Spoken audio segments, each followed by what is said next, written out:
So the next thing we're going to tackle is ovarian cysts. Do you know that if you have a period, you will develop ovarian cysts in your lifetime? You may not feel it or know that you have one, or you might feel like this. Take a look at this video from blogger Lauren McPhillips. She is writhing in pain. You look at it and you just think this looks excruciating. And what I think is probably the worst thing about this video is there are viewers at home that probably think this is normal. They go through it and they probably think this is normal. So we want to break this down. Lauren is joining us now along with Dr. Marjorie Dixon. And I want to start with you, Lauren. Thank you for that video. You shared that video on social media a few months ago, and documenting it like that really just puts it into perspective what this could feel like. Can you tell us about your experience with ovarian cysts? There have been multiple, right?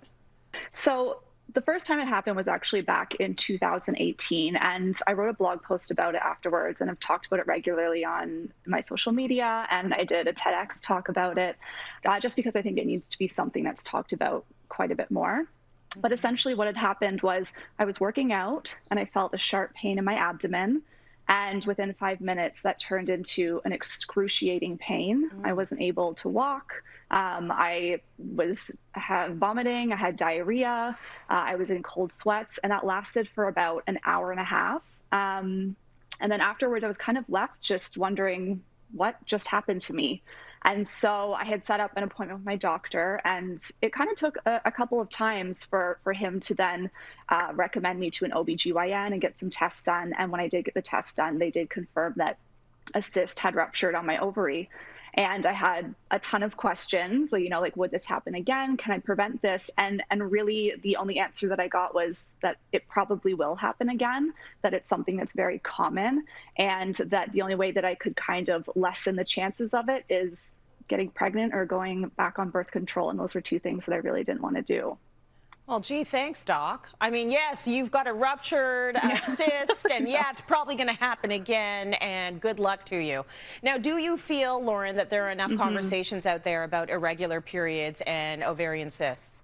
I think that the conversations are starting to happen more and more on social media as like women and trans men and non-binary people are kind of opening up about their own personal experiences, and a lot of people are resonating with it and feel comfortable talking about it as well. But in the mainstream, I don't think it's spoken about even close to enough. And I think it's because, there's a lot of people that are experiencing this debilitating pain that's happening every month. And we've kind of been fed this narrative that period pain is just, part of being a woman. But what that then leads to is feelings of shame and guilt and inadequacy when you are having to remove yourself from social situations or when it comes to taking time off of work. Absolutely. And when I saw that video, the first thing I thought of, it looked like food poisoning, when you've had food poisoning. And then when you mentioned, like, you felt like nauseous and diarrhea and like the whole nine, nobody wants to have to go through that. And the sad thing is that there are viewers going through that and thinking that it's normal, and it should not be normalized. So I'm going to go to Dr. Marjorie Dixon now. Can you talk about how ovarian cysts are formed? What are the causes? So ovarian cysts are fluid-filled sacs that happen in the ovary. And you can get cysts, fluid-filled cysts anywhere in your body, but the ovarian cysts that we're talking about are not always the same. But Lauren was absolutely right, and you were right when you mentioned that we're entitled to have cysts during our reproductive lifespans, ages 13 to 51, because every single month when we get our period, our brain and our ovaries are communicating to recruit an egg to ovulation, and that happens in a follicular cyst. So obligately, every single month, as you're getting ready to ovulate, you have a cyst growing on your ovary. Now, we have to qualify that cyst as they're small. And then in the middle of the cycle, when the cyst ruptures and the egg comes out, most people don't feel a thing. And that actually, there's a term for it. It's called middle schmerz, middle pain. What Lauren is talking about is when you have one of these follicular cysts, a functional ovarian cyst that happens normally every month, generally, but that grows and that the egg doesn't necessarily come out of it right away. So these functional follicular cysts can hang out for a couple of months. Sometimes they swell, and sometimes they just regress on their own and they go away. But when they rupture, that's a problem, and that's where women feel excruciating pain. It's really important to know that there are a variety of cysts, and they can behave very well. But then they can also rupture and cause problems. And those require medical attention and intervention. Now, I just want to mention transgender men, non-binary people, as Lauren mentioned, can also go through all of this because, of course, the reproductive hardware is there. So what should we be aware of if we've never experienced this? Are there signs? Are they the same for everyone, Dr. Dixon? Well, so there are signs. If you are feeling particular pain mid-cycle or through your menstrual cycle, if you are feeling full in your pelvis and you haven't felt that way before, if you have pain that started as something that was little, but month after month it seems to be increasing and it lateralizes, it's on one side in particular, if during penetrative intercourse you feel pain as well, those are not normal things, and you have to be in touch with your body to be able to say, well, I've never felt this before, but this feels different.